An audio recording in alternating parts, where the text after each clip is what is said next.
The chief of the International Monetary Fund urges a stronger global financial safety net as reports indicate global economic activity slows. The details from Justine Nazario.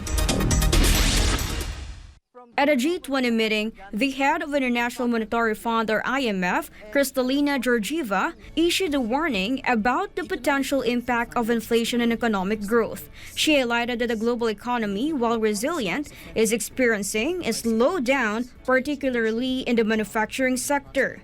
Georgieva pointed out that the world economy's growth, supported by the strong labor markets and service demand, remains weak compared to historical standards. Looking ahead, she predicted a pronounced slowdown for advanced economies, with growth expected to decline from 2.7% in 2022 to 1.3% by the end of 2023.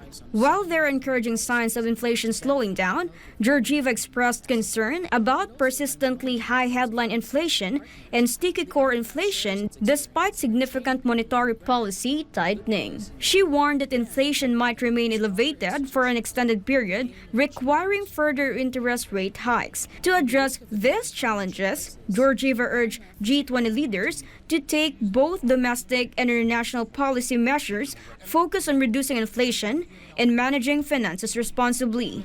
The IMF chief also stressed the need to protect vulnerable countries by strengthening the global financial safety net. While some parts of the global economy are faring well and others are still growing despite weakening, Georgieva called for reforms that promote business growth and job creation. Reporting, this has been Justine Nazario, SMNI News. In the news, the Malacanang Department of National Defense said it has yet to know the whole details of former President Rodrigo Duterte's visit to China. Meanwhile, DND Secretary Gilbert Chodoro said that it is too early to make judgments. Almar Forzuelo tells us more. The visit of former President Rodrigo Duterte to China hit the headlines, but until now, no one knows what other issues and concerns have been brought up by the former president to Chinese President Xi Jinping. Even Defense Secretary Gilbert Chodoro wants to know what topics have been tackled and discussed by Duterte and Xi. In a press conference on Thursday, Chodoro said that even President Ferdinand Marcos Jr. has no idea of what really the concern of the former president was and why he visited the said country. Still, the Defense Secretary said that they are willing to wait for details on the matter. Same as the President, we'd like to know what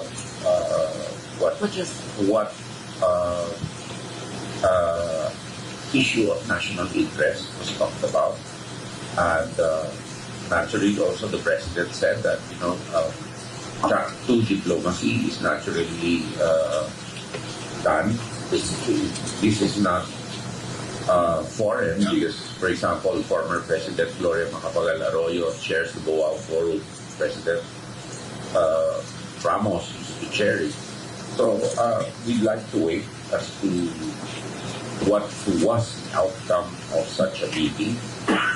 And we encourage all efforts anyway to engage with China. With this, Secretary Chodoro said cannot judge if there is a cause for concern on a said visit, but expressed confidence that former President Duterte knows what he's doing.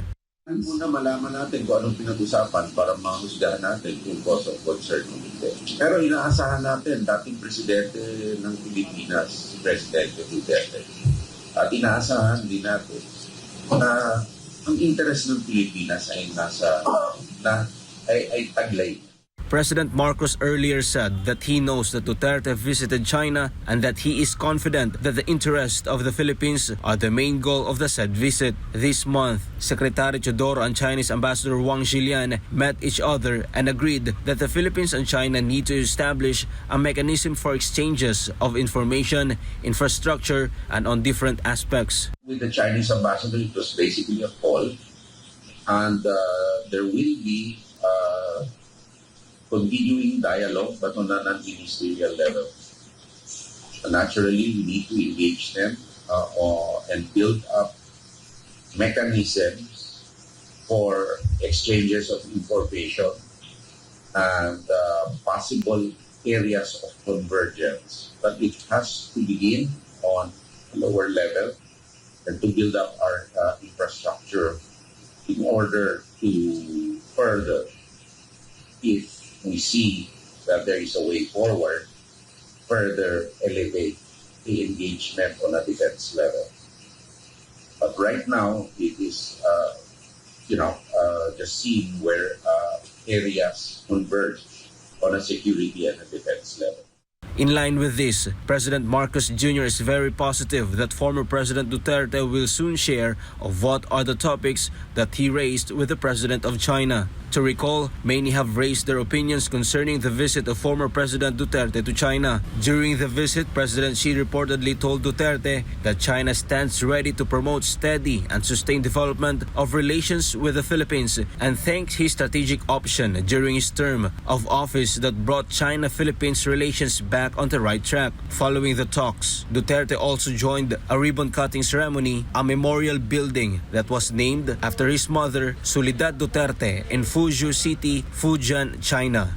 For God and my beloved Philippines, Almar Forsualo, SMNI News.